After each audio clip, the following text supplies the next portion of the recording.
para milenial itu jangan malu ya, jangan malu. Wah, kalau mau ngobrol ini boleh ke kandang lah. Saya kasih semangat biar tergugah ya. Yang gitu. muda yang beternak. Ya, yang muda yang Om Adrian. Halo Om Adrian, selamat malam Om. Halo Mimin, apa kabar Om? Alhamdulillah. Gimana Om Adrian? Sudah lama sekali kita tidak ketemu ya. Sekali Om. Ini satu rekan lama saya dan panutannya juga ini. Waduh, berlebihan ini. Pernah lama ini satu visi satu misi gitu. Waduh, dengan iya, Covid yes. ini. Aduh. Iya, Om Adrian, kita lama banget nih nggak ketemu, nggak ngobrol-ngobrol bersama.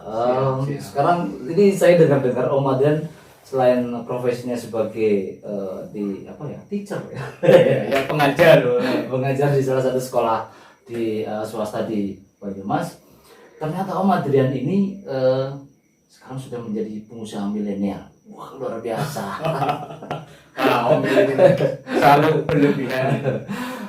Enggak gitu Om, karena memang saya sering ketemu dengan beberapa teman-teman. Ternyata Om Adrian ini sekarang profesinya lebih kepada usaha pribadi. Usahanya ini sangat unik dong teman-teman. Usahanya sangat unik. Usianya Om Adrian ini yang usianya sangat muda, tetapi usahanya ini sangat luar biasa. Dan perlu tahu usahanya apa? Om Adrian, boleh bercerita tentang usahanya Om Adrian sekarang kepada teman-teman ini dari Kembang Lawang ini. Om Adrian ini sekarang lagi usaha apa nih Om? Oh iya. Siap. Saya cerita ini ya Om. Iya lah. Ya. Tentang apa usaha ya. Ya tadi Komplit sudah, saya sangat bangga ya bisa diundang dalam podcast Kembang Lawang pada malam hari ini Om. Gitu. Terima kasih ya Om. Sama-sama. Ini juga suatu kebanggaan bagi saya, terus saya masih belajar juga Om. Belajar gitu, masih perlu belajar, nggak akan selesai gitu ya. Otomatis Om. Gitu. Ya, belajar tidak bisa berhenti sampai di sini Om. Tuh. Yang namanya belajar kan gitu. Enggak terpaku di usia 30 udah mentok kamu ini. Usia 40 udah mentok enggak gitu ya. Gitu nah. Ya tadi Om sempat menyinggung tentang usaha-usaha gitu ya. Kalau memang saya sendiri memang awal terjun, mungkin cerita awal dulu ya biar Iya Om, ya sedikit biar nyambung gitu. Karena memang menariknya buat saya, Om Adrian ini dengan usia yang segini, ini usahanya sangat menarik Om. Makanya nggak apa-apa kita cerita dari awal Om Adrian usaha ini dari mulai nol seperti apa usahanya. Siap. Dan nanti teman-teman yang lain pun bisa menjadi motivasi buat teman-teman semua ini Om. Gitu dong. Oke, iya. Gimana Om? Iya. Usaha awal gitu ya Om. Awal mungkin mungkin tahu sendiri lah, kita pernah satu atap gitu ya dalam satu perusahaan gitulah ya. Mungkin di awal sebenarnya dari awal masuk ke sebuah perusahaan tersebut udah sempat berpikir nih mau pengen usaha nih, kalau sudah muncul ide ya sebenarnya muncul. Okay. Ide mungkin belum Om, kemauan untuk berbisnis gitu loh. Ya. Berbisnis itu mungkin cuma swasta ya. Iya, swasta cuma belum nemu nih apa sih gitu ya, betul. gitu. Dan karena di usia 22 lah mungkin udah mulai gundah gitu ya.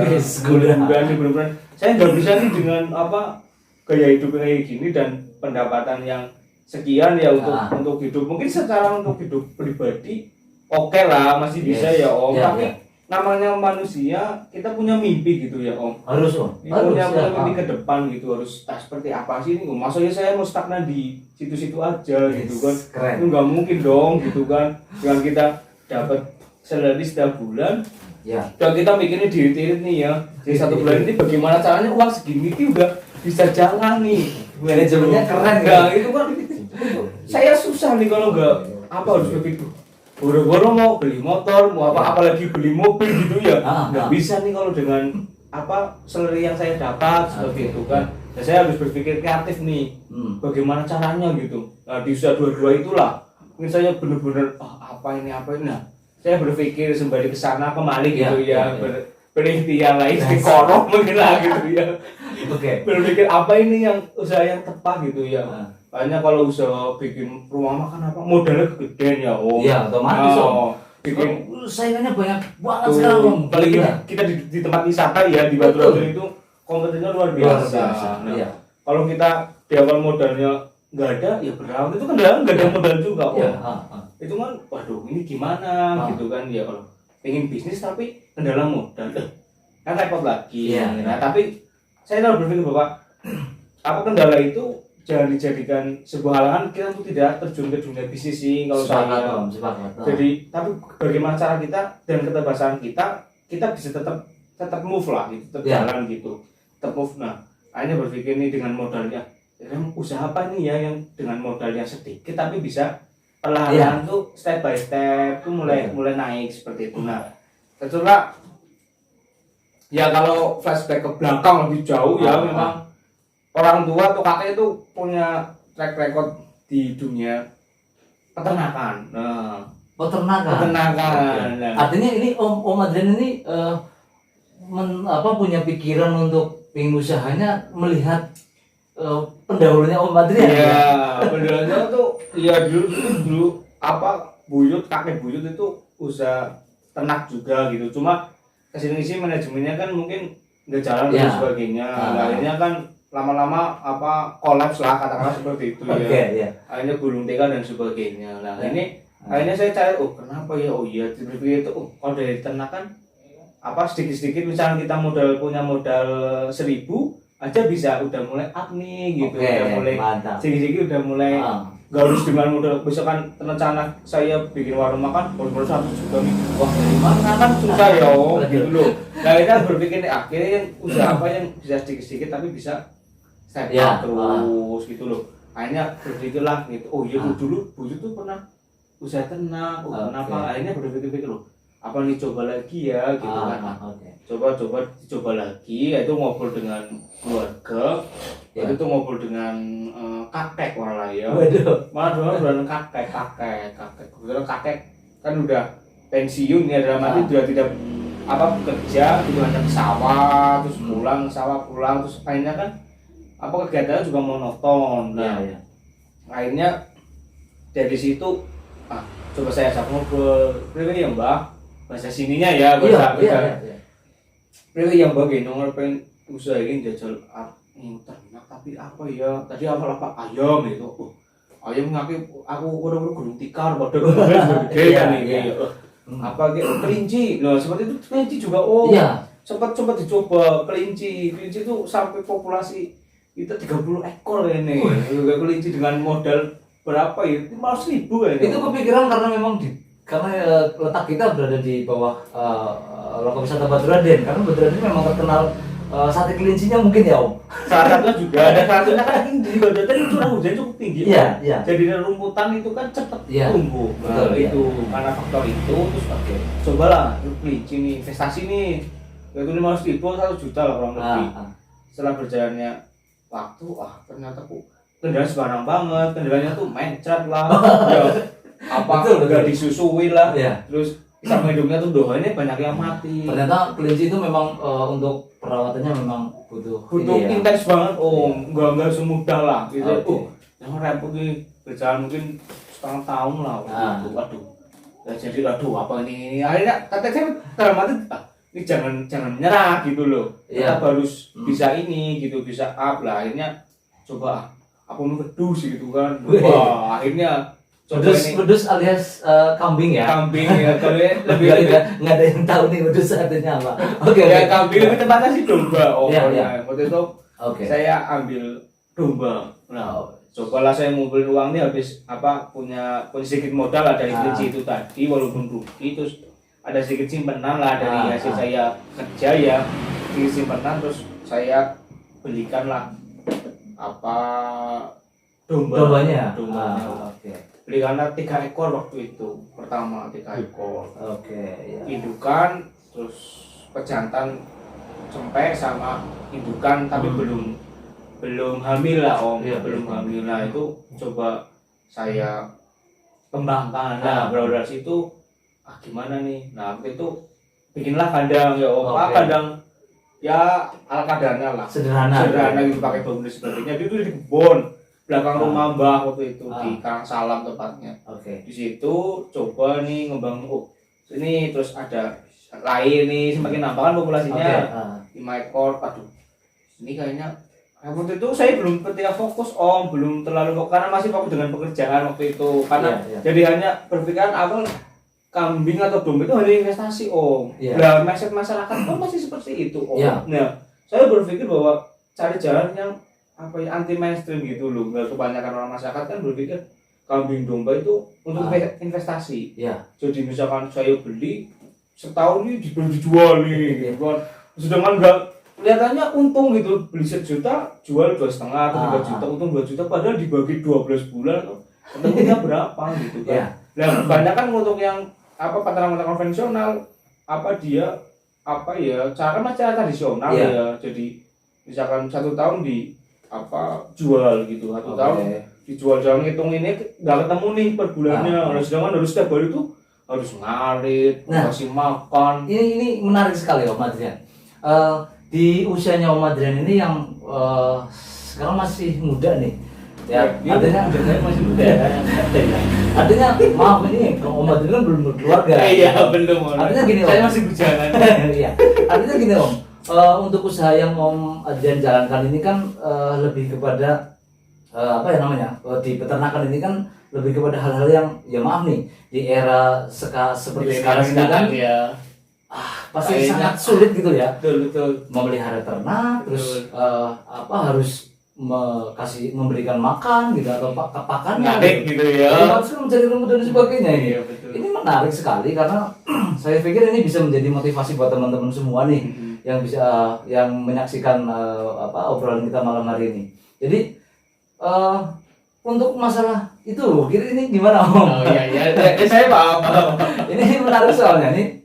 Pastinya banyak yang bertanya nih. Wah, Om Adrian apakah Om Adrian turun sendiri ke ke kebun nyari rumput atau gimana kayak gitu Om?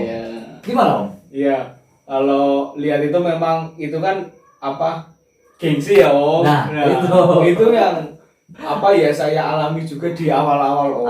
Nah, banyak juga cemoohan dari orang-orang lah orang-orang. Nah, notabene itu saya kerja juga sama di tempat pendidikan gitu ya. Terus background awal itu saya juga alhamdulillah bisa menamatkan sampai jenjang perkuliahan gitu ya. Ya itu kan pasti satu beban sendiri gitu yo. Jere kuliah siswa gitu. Ya. Masa kembali berdus ngarit. Itu yang itu ingin saya merubah stigma masyarakat loh. Betul. Bahwa kata siapa ternak itu deso, kata siapa ternak itu nggak berpendidikan gitu loh. Kalau mungkin melihatnya lebih kepada prosesnya ya Om. Ya, hanya melihat prosesnya. tidak melihat tidak hanya melihat mungkin melihat hasilnya. Tidak melihat prosesnya. Kalau melihat prosesnya memang pasti luar biasa susah gitu ya. Oke. Ya itu melihat dari pengen misi pribadi ya, misi pilot project jauh gitu, bahwa ingin merubah bahwa di masyarakat itu nggak perlu malu gitu lah nggak perlu malu, apalagi untuk anak-anak milenial gitu. Itu yang harus dibangun semangatnya betul. Nah dengan tadi pertanyaan kembali lagi tadi pertanyaan di awal, malu nggak kalau di awal tekanan batin juga gitu ya. Tekanan batin juga ciri ngalir dan sebagainya. Nah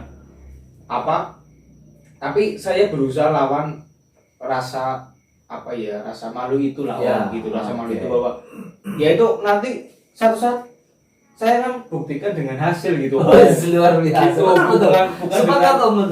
bukan dengan secara lisan fisik kok enggak ini gitu kan. Itu menurut saya enggak esensi gitu ya. Tapi esensinya harus artinya gini Om, apakah untuk memenuhi kebutuhan pakan ternak usahanya Om Adrian ini, apakah Om Adrian itu melakukan ngarit atau cari rumput sendiri atau memang harus melibatkan orang sekitar? Iya, awal ngarit Om, ngarit sendiri saya Om, sampai waktu itu akhirnya populasi berapa ya, 7 ekor kalau nggak salah. Kakak udah mulai keberatan ya. Pertama berapa Om? 3 ekor. Pertama 3 ekor. Sampai 7 tuh 8 ekor lah waktu itu. Terus kakek tuh masa keberatan karena dari kan di kebun nih kandang.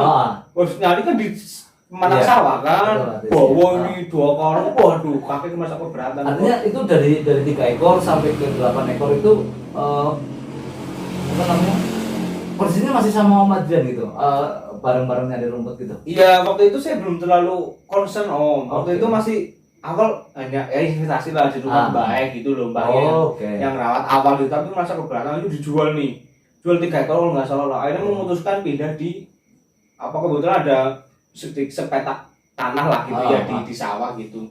Akhirnya saya memutuskan dengan kakek ngobrol nih, itu nggak ada dukungan juga dari nenek ya, nggak ada dukungan gitu kan. Yang semangatnya kalau apa gitu kan, di sawah yang bukan dan sebagainya. Waduh, ada gitu kan. Tapi ayah Bismillah lah, saya nanti tidak lah hasilnya gitu kan, dengan PD-nya walaupun ya Bismillah aja gitu kan. Akhirnya saya memutuskan untuk pindah gitu, setengah tahun lah di kebun, pindah di sawah. Kita mikirnya kan nanti dicuri nih atau gimana, kan di tengah sawah Om, pengawasannya iya, nggak ada penduduk jauh dari rumah itu kan.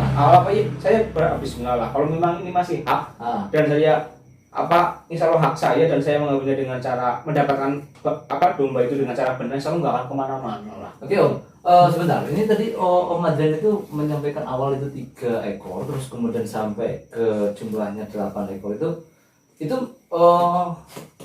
perkembangan atau melahirkan dari 3 ekor itu terus melahirkan yang sampai jumlahnya sampai 8, atau memang Om Adrian sudah punya 3 nih, terus kemudian Om Adrian beli lagi sehingga jumlahnya sampai 8.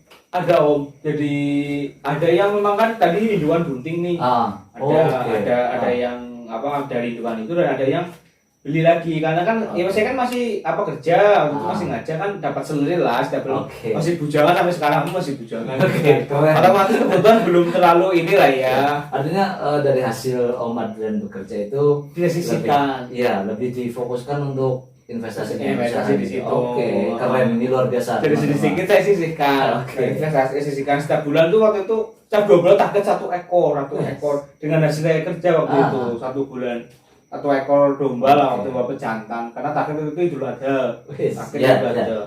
Sisihkan sampai 8, akhirnya memutuskan pindah di ini. Nah itu waktu itu mulai nanam HPT ya, atau hijauan pakan ternak. Nah itu yang untuk konsumsi ini itu udah mulai meringankan beban. Tadinya kan yang full tradisional, bener-bener ngarit cari kemana sampai waktu itu ya Om, waktu itu udah 6 dikit sampai nyasih ke perhutani Om. Bener, sampai 3 karung itu tuh saya pakai motor 2 kali lah, bolak kan nggak muat sih itu 2 karung bener. Kakek yang ini yang rumput, saya yang masukin karung bawa gula lagi, ngasih karung bawa lagi, itu berjalan sampai mungkin ya setahunan lah dengan metode seperti itu, karena keterbatasan tempat lahan hijauan. Karena itu juga kan masih pro dan kontra antara kakek dan nenek ya, karena belum sepenuhnya diizinkan untuk lahan itu untuk tanamin HPT gitu. Akhirnya kan saya nanamin hanya di pinggir sawah gitu loh, di pinggir galengan lah ya, bahasa sini galengan itu. Di galengan. Nah itu berangkat dari situ waduh kayak gini terus ini saya repot gitu kan.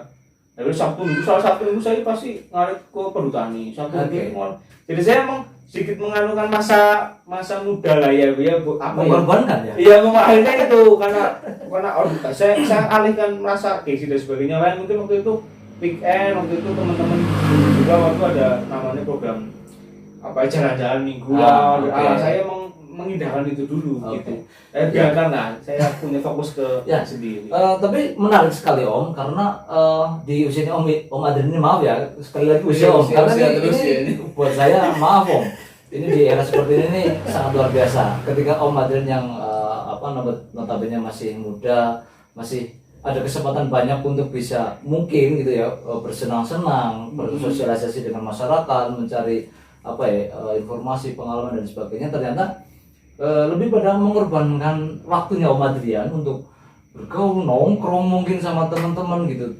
Tapi Om Adrian mengorbankan itu untuk berjuang untuk usahanya Om Adrian, tidak malu dan sebagainya. Nah, gini Om, dari apa namanya jenis kambingnya ini Om. Ini kan tadi udah ada 3 sampai 8 itu.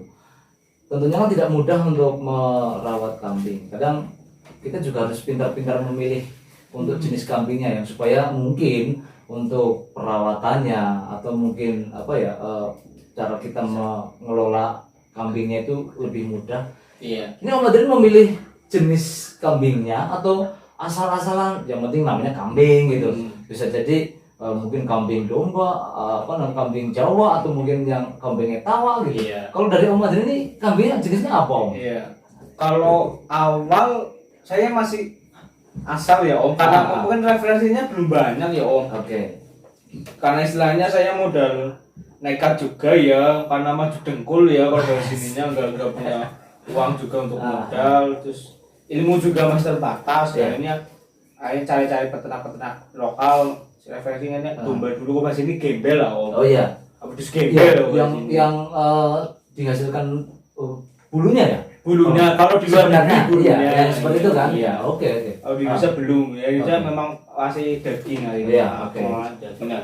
Berangkat dari situ akhirnya akhirnya domba dulu aja, karena domba yang saya dapat infonya tuh perawatannya mudah Om. Oke. Gak gampang mati dan apa ya, masih ibaratnya enak untuk ditemukan lah ya. Gitu ya? Lebih cepat ketimbang kambing ya, kambing Jawa ya, Jawa Randu atau Etawa itu kan apa lebih spesifik untuk perawatannya Om. Jadi untuk obat-obatan dan sebagainya itu ini banget. Nah kalau untuk gembel itu lebih mudah, apa di bacaan itu ya. Kalau hijauan itu yang penting hijau ya, insya Allah mau makan. Domba kan kalau domba didominasinya itu ya intinya kan kalau asal makannya apa lancar cepat ya insya Allah cepat ya. Seperti itu. Oke, ini kan menarik Om. Kambingnya domba. Ini kan maaf ya, kadang kalau kita melihat saya nih, kadang kalau melihat kambing atau domba itu kan bulunya tebel, kadang juga kotorannya pun melekat di bulunya gitu kan. Artinya kan mungkin terkait dengan masalah penyakit sensitif juga kali ya. Jadi untuk masalah masalah penyakit, apakah Om juga ada perawatan terkait dengan penyakitnya atau apa gitu Om? Kalau penyakit sebenarnya kan timbul itu dari perawatan kita ya Om. Oke. Dari kandang sendiri juga. Nah kalau kandang dari jaga kebersihannya otomatis penyakit itu ya gampang menular Om. Oke. Gitu. Tapi kalau kandangnya bersih dan setiap hari kan kalau saya selalu dibersihkan. Nah, insya Allah kalau karena sanitasi kandangnya, kalau teman saya udah bagus, itu akhirnya kotoran itu nggak akan ini ke kandang. Jadi kalau boleh cek aja di kandang ya insya Allah dombanya bersih-bersih gitu. Nggak boleh kayak umum kan banyak kotoran melekat gitu ya. Itu karena itu. Ya, oke. Kayak kandang aja. Perawatannya dari Om Adrian sendiri ya untuk memperhatikan masalah kebersihan dan sebagainya. Gitu kan? Oke, dan mungkin sekarang Om, ini Om Adrian sudah berapa lama nih mengelola usaha kambing domba ini? Berapa ya? Berjalan tahun ketiga ini. Nanti bulan Agustus kalau nggak sudah tahun ketiga. Tahun ketiga. Oke, udah 3 tahun. Kurban nanti 3 tahun. Oke, selama 3 tahun ini sekarang nih Om, sudah seberapa banyak Om? Kalau sekarang kan karena ini ya Om, kan keluar masuk sebenarnya Om. Karena itu tadi, mungkin kalau di masyarakat umum kan, kemudian investasi ya, jadi beli setahun, kumpul setahun, 1,5 tahun, 2 tahun jual gitu. Kalau saya kan setiap bulan. Setiap bulan saya lepas, jadi mobile. Terus pergantian gitu ya. Berarti sekarang kalau yang sekarang sudah berapa Om? Kalau sekarang nih baru ngisi lagi ya 30 ekor lah. Wih, keren. Dari 3 tahun perputarannya itu sangat luar biasa. 30 ekor. Karena belum ngisi Om. Kemarin juga sampai 70. Cuma ini karena belum karena baru renovasi kandang. Tapi ini sangat luar biasa Om. Artinya selama 3 tahun Om Adrian sudah bisa mengelola usaha domba ini sebanyak 30 ekor. Ini kan juga usaha yang sangat luar biasa Om. Jadi ini benar-benar menjadi motivasi banget buat teman-teman di luaran sana yang terutama yang masih muda-muda nih. Ini ada Om Adrian, usianya ini masih muda, sebagai pengusaha milenial, dan usahanya pun ini maaf ya, sangat berbeda. Yang banyak anti mainstream ya. Luar biasa Om. Ini pun terus terang saya juga tertarik akhirnya. Ya jadi ini tentunya pasti akan menjadi sebuah motivasi teman-teman semuanya yang menyaksikan kita di sini obrolan kita Om. Dari usahanya Om Adrian ini sebagai pengusaha milenial ternak domba.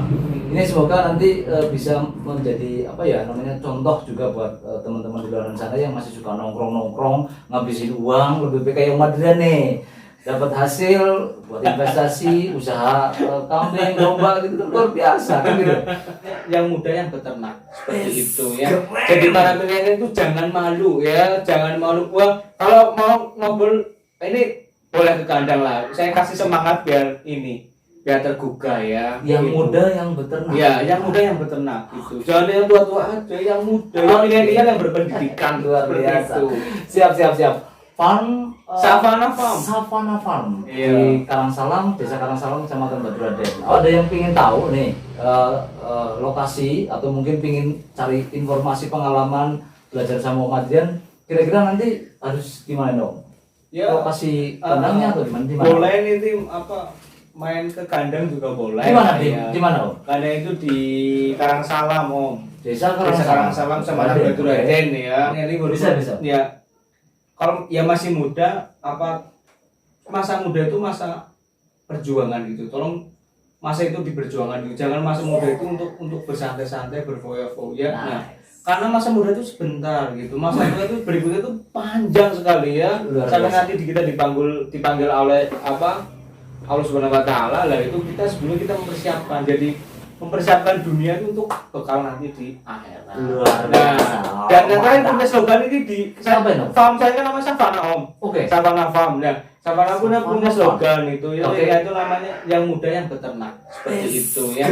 Jadi para milenial itu jangan malu ya, jangan malu. Wah, kalau mau ngobrol ini boleh ke kandang lah. Saya kasih semangat biar tergugah ya. Yang gitu. muda yang beternak. Ya, yang muda yang beternak itu. Jangan yang tua-tua aja, yang muda, yang milenial yang berpendidikan luar biasa. itu. Siap. Farm Savana Farm. Iya. Di Karangsalam, Desa Karangsalam, Kecamatan Batu Raden.